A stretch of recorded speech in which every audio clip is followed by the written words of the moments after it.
There is someone who I'm trying to emulate, by the way. It's not just like doom and gloom. I have like a hero who has a good time, who I'm trying to follow and learn from. I heard about him from a friend of mine. He's like my cool friend. He goes all around the world going to techno concerts? Recitals, techno recitals. I don't know anything about that. I read big books about the Second World War with different guys.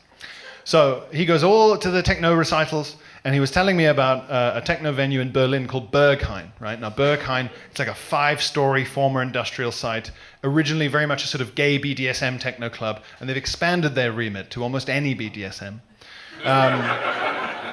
And you can queue up and stuff, but you can't like pay to skip the queue or pay to get in. It's very exclusive in a way money can't buy. It's very trendy, very discerning. Obviously outside there's a guy dressed as a tramp. Oh, I wish I was being fisted by a Hungarian man. Anything to enhance the fun inside. And when you go inside, it's like amazing techno DJs and like people like having sex and doing drugs. It's like the apocalypse in there. He's telling me all about it, and I've got nothing. Oh, it sounds like Sicily 43. I got nothing. And he says there's a guy who's quite well known, and you meet him in the sort of gents' toilet, right? And what he does is you go in there, and he has sort of tied himself up under the big trough in the loo, yeah? And if you go to the loo for a wee, this guy will ask you in English and German very politely if you wouldn't mind, sir, perhaps considering having a wee on him as well, because it's his favorite. And if you say no, he's like, no worries, you have a good night. You know, it's all very civilized, in context. And he is known colloquially as the piss goblin. And you can Google him, Piss Goblin Berlin, as I did, seconds after this conversation finished.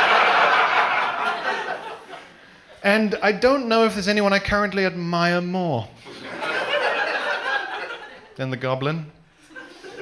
I really mean it. Even as my friend was describing the piss goblin, I was thinking, now here is a guy with no questions left. This guy knows who he is. This guy knows what he wants. Piss. But it's a big deal to know what you want, isn't it, out of life? There's a lot of people in this room who don't know what they want yet. This guy's got it nailed down. He knows what he wants. And he goes and he gets it. Even if you're sitting here and you know what you want. Have you got it yet? The goblin has.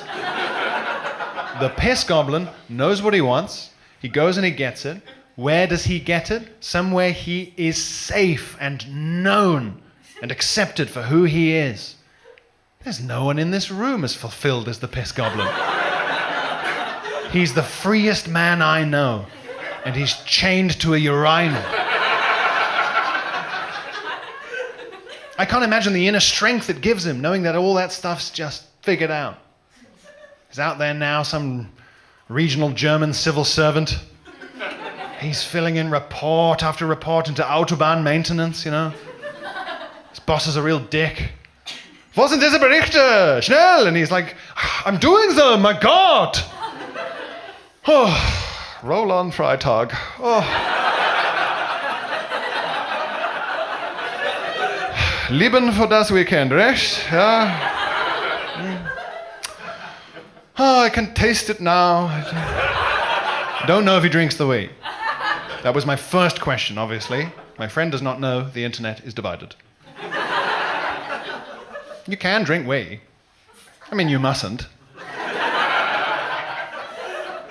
But you can. You drink wee, you drink blood. You're drinking anything from a body, probably, to an extent, I think. The guy on the raft, when he ran out of water, he'd rip the heads of fish off and squeeze them into his mouth like a horrible orange and drink that. And he was... Well, and that's when my girlfriend interrupted me. So...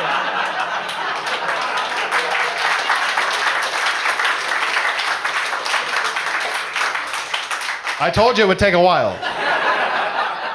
She did not like any of this, by the way. So there's this goblin